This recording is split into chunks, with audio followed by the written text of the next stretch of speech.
কোনোভাবে পরাজিত শক্তির যদি উত্থান হয়, কেউ কিন্তু স্থির থাকতে পারবেন না, কেউ কিন্তু নিরাপদ থাকতে পারবেন না।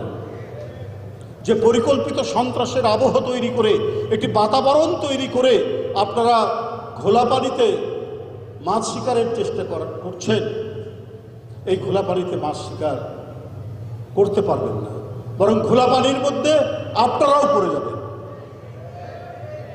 বিএনপি তার প্রতিশ্রুতি অনুযায়ী নির্বাচনের প্রাক্কালে যে প্রতিশ্রুতি দিয়েছেন সে অনুযায়ী সে কাজ করছে।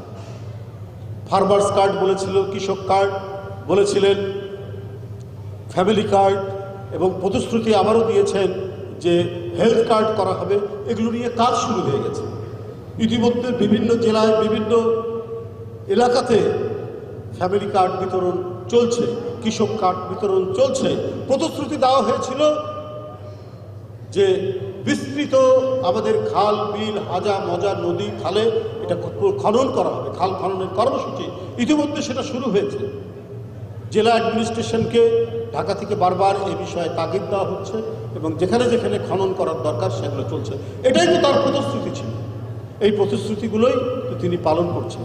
এবং আপনি জানেন যে আজকেও তিনি বলেছেন যে বন্ধ কল কারখানা যেগুলো রয়েছে সেগুলো কিভাবে আবার চালু করা যায়, এবং এইটার জন্য তিনি এক্সপার্টদের সাথে কথা বলছেন।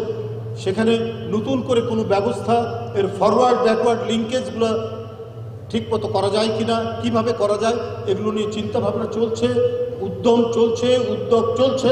এটি বাস্তবায়ন হবে। বন্ধ কলকারখানাগুলো নিশ্চয়ই তারেক রহমানের যে নীতি, রাষ্ট্র পরিচালনার যে নীতি, সেই নীতি বাস্তবায়নের মধ্যেই সেগুলো হবে।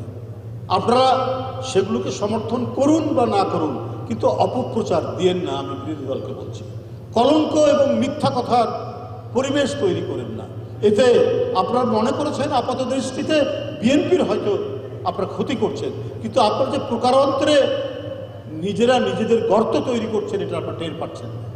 বিপদ কিন্তু বিএনপির হবে না, বিপদ আপনাদেরও ভয়াবহ রকম ধেয়ে আসতে পারে।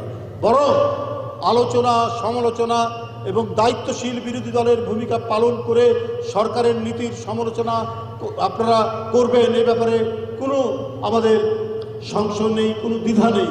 এটা আপনাদের সেই স্বাধীনতা আছে, সেই নাগরিক স্বাধীনতা আছে। শেখ হাসিনা না বলে যে সেলফ সেন্সরশিপ ছিল, সেই সেলফ সেন্সরশিপ নাই। কিন্তু একজন মানুষের নামে একেবারে মিথ্যা কথা বলে, বাজে কথা বলে তার বিরুদ্ধে চরিত্র হরণ করা, কলঙ্ক লেপন করা, এইটা করবেন না।